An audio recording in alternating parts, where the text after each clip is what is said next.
Evropa nuk duhet të ketë standarde të dyfishta për pakicat kombëtare në rajonin e saj juglindor, porositë në shqiptarët e luginës së Preshevës. Këtë porosi në Parlamentin Evropian e ka dërguar Yunus Musliu, kryetari Këshillit Kombëtar Shqiptar në Lugin, e i cili pohon që europianëve u tha se nuk duhet të lejojnë Serbinë të shkelin të drejtat e shqiptarëve si pakisë në Serbi e për serbët në Kosovë të kërkojnë të drejta më shumë se vetë shqiptarët që janë shumicë. Ai atjes sqaroi arsyeën se pse shqiptarët e Luginës formuan asociacionin e tyre të komunave.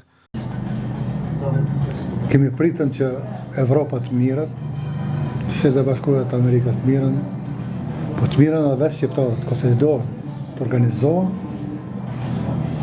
për zgjidhjen e problemit të Luginës Preshevës.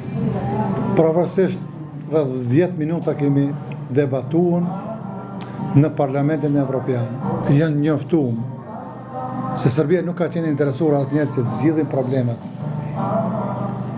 Qëllimi kryesor i Serbisë ka qenë toka, jo njerëzit, jo zgjidhja e problemit shqiptarëve, kurse ne kemi një hall, zgjidhjen e problemit politik.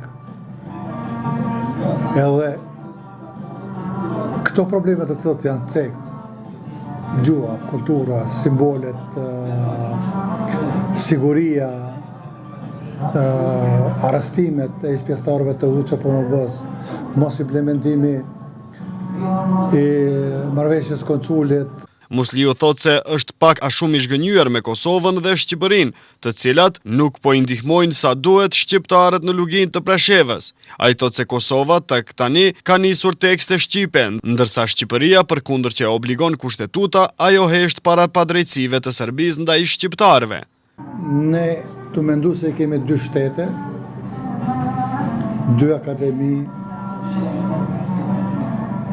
dhe jemi më të fortë dhe ka kusht për kujdeset për Luginën e Preshevës. Republika Kosovës ka obligim